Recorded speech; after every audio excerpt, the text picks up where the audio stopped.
আলেমদেরকে সারা জীবন কোন ঠাসা করে রেখে দেওয়ার জন্য কখনো মৌলবাদ, কখনো জঙ্গিবাদ, কখনো তালেবান, কখনো রাজাকার, কখনো আল বদর, কখনো আল শামস, ঠিক কিনা বলো, নানা তকমা দিয়ে দিয়া দাড়ি এবং টুপি এদেরকে কোন ঠাসা করে রাখা হয়েছে। নাটক সিনেমা যা বানিয়েছে সব খারাপ চরিত্র যাদের মুখের মধ্যে দাড়ি লাগিয়ে দিয়েছে। কথা ঠিক কিনা বলেন? এইভাবে ধর্মপ্রাণ মুসলমানদের কোলে আঘাত হানা হয়েছে। পক্ষান্তরে রাম এবং বামদেরকে মাথায় তুলে নাচা হয়েছে। ভাইরা আমার, আলেমরা তো সেভাবে মূল্যায়ন পায় না।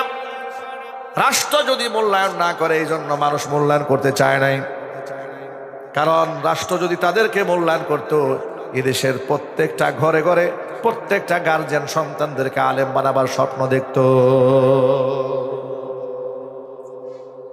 তো ইমাম সাহেবের বিরুদ্ধে হুজুরের কাছে নালিশ দিয়েছে।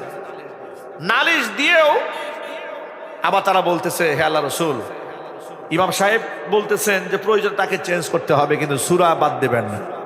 কি ইমাম সাহেবকে আমরা বাদ দিতে পারতেছি না, কারণ তার চাইতে ভালো মানুষ আমাদের সমাজে আরো নাই। সুবহানাল্লাহ বলেন। এলাকার মহল্লার মানুষ স্বীকৃতি দিয়েছে তিনি আমাদের মধ্যে সব চাইতে আউলা ওয়া আফদালু মিন্না, সর্বদিক থেকে তিনি আমাদের চাইতে শ্রেষ্ঠ। এবার নবী করিম সাল্লাল্লাহু আলাইহি ওয়াসাল্লাম তাকে ডাকলেন, ইমাম সাহেব কি ব্যাপার, তোমার বিরুদ্ধে নালিশ দেওয়া হলো, তুমি নাকি সব নামাজ সূরা ইখলাস তেলাওয়াত করো, কারণটা কি আমাকে একটু বলো।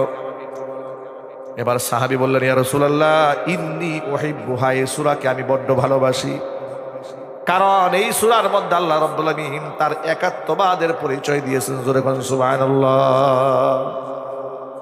আল্লাহর নবী তখন জবাবে বললেন, হুব্বুকা ইয়াহা ইউদখিলুকাল জান্নাহ, এই সূরার মহব্বত তোমাকে জান্নাত পর্যন্ত পৌঁছায়া দিবে।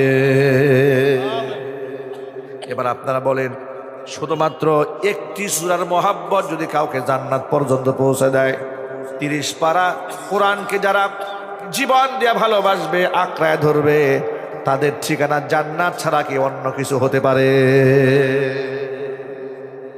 ভাইরা আমার, তাহলে তাওহীদের সাথে আমাদের আত্মার সম্পর্ক, আল্লাহর একাত্মবাদের বিশ্বাস আমাদের অন্তরে আছে না নাই? আছে।